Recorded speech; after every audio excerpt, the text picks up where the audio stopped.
సమాచారం కోసం 95 న్యూస్ ఇప్పుడు యాప్ లో మీ ముందుకు వచ్చింది.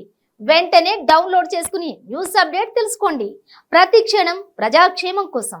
స్వర్గీయ ప్రధానమంత్రి ఇందిరాగాంధీ హత్యానంతరం జరిగిన 1984లో 8వ లోక్సభకు జరిగిన ఎన్నికల్లో స్వర్గీయ రాజీవ్ గాంధీ నేతృత్వంలోని జాతీయ కాంగ్రెస్ పార్టీకి ఏకంగా 404 స్థానాలు దక్కాయి. నెహ్రూ హయాంలో కానీ ఇందిరాగాంధీ హయాంలో కానీ జరిగిన సార్వత్రిక ఎన్నికల్లో కాంగ్రెస్ పార్టీకి ఎంత భారీగా సీట్లు లభించలేదు. ప్రస్తుతం నరేంద్ర మోదీ నేతృత్వంలోని బీజేపీ 700 సీట్లు గెలుచుకోవాలని స్వర్గీయ ప్రధాని రాజీవ్ గాంధీ సృష్టించిన చరిత్రను బ్రేక్ చేయాలన్న దీక్షతో పోరాడుతోంది.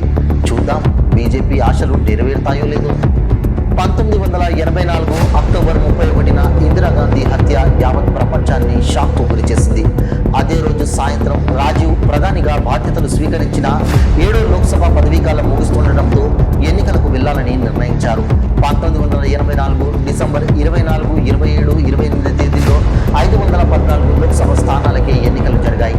ఉగ్రవాదంతో అట్టడుగుతున్న అసోం, పంజాబ్లోని మిగతా స్థానాల్లో 1985లో ఎన్నికలు జరిగాయి.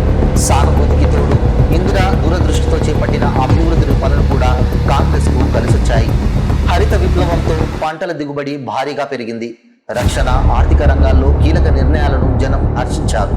ఇందిరా హయాంలోని 1980 నుంచి 85 6 పంచవర్ష ప్రణాళికను అత్యంత విజయవంతమైనదిగా చెబుతారు.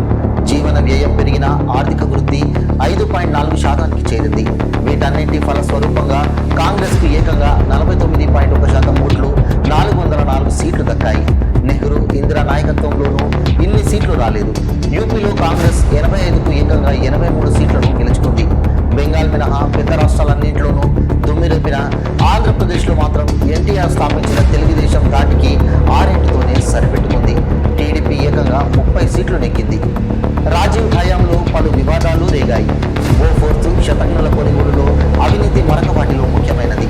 ఈ కాంట్రాక్ట్ కోసం గాను భారత రాజకీయ నాయకులకు బోఫోర్స్ కంపెనీ 820 కోట్ల ముడుపులు చెల్లించినట్లు 1987లో స్వీడిష్ రేడియో స్టేషన్ ప్రచారం చేసిన కథనం సంచలనం రేపింది.